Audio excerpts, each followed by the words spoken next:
Hi there again. Today I'm going to be discussing a book by Masad Ayoob.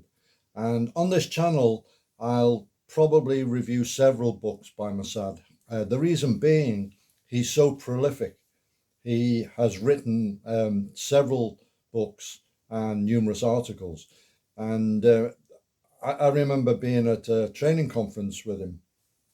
And after a long day teaching and then going for dinner, um, which for Masad is fluids, I've never actually seen him eat food.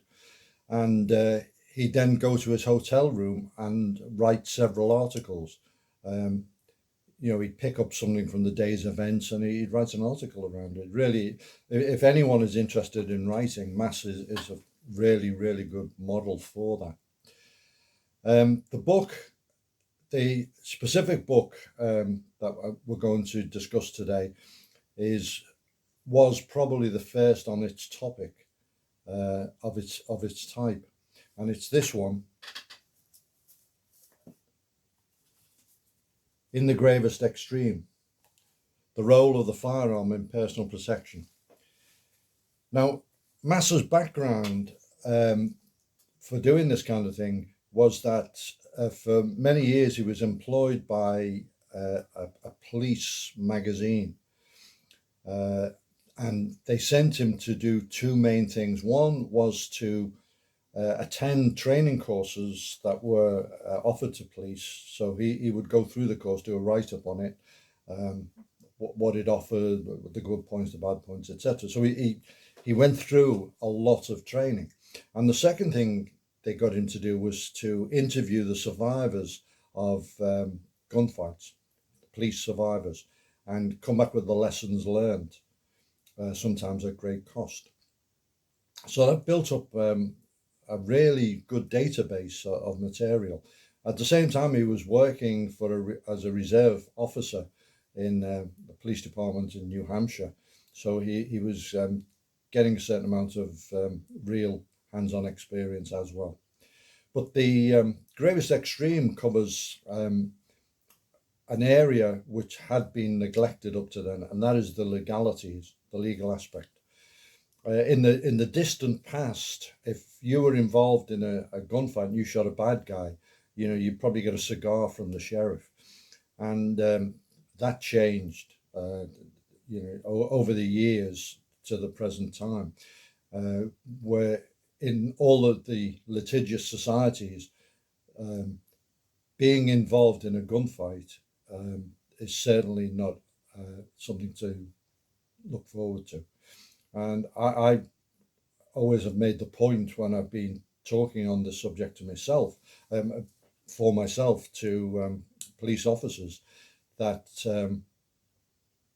the worst thing that can happen to you is to be shot in a gunfight, and the second worst thing is to win a gunfight, because it's the legal side of it is outrageous. A friend of mine who was involved in numerous gunfights was sued for over 17 million in his police career. He always prevailed, but it's an ordeal, and that was many years ago. Today's climate would be even worse. When this book appeared, there were two main reactions to it. On the one hand, a lot of shooters were saying, "Wow, this guy's telling us we can't shoot people." And people on the other side of the argument were saying, "This guy's telling you how to get away with shooting people." And obviously the answer's somewhere in the middle. The legal aspect underlies everything. You've got to be legally justified. So you've got to understand the use of force. You've got to be able to articulate your actions and so on. This is material that was quite commonly taught to police officers, but civilians were unaware of it. Now, in more recent times in the United States, to get a concealed carry permit, quite often there is a certain amount of legal training. When the book was written, that was not the case. Just a little look at the contents. Self-defense and legal force, The Dangerous Myth of Citizens' Arrest, Samaritans with Guns, Women and Guns, A Gun in Your Store or Business Place, Home, Street, Car, Deterrent Effect, The High Price of Handgun Machismo, lots of other chapters. He packs a lot in to this book. There's other people who have written since then. I remember reading a very long article by a chap who was a lawyer. He actually was a lawyer and a shooter, and he covered this type of material. He did it well, but he didn't explain stuff as clearly as Massad does, and in as memorable a way that you can go away with the lessons learned in that you get from this book.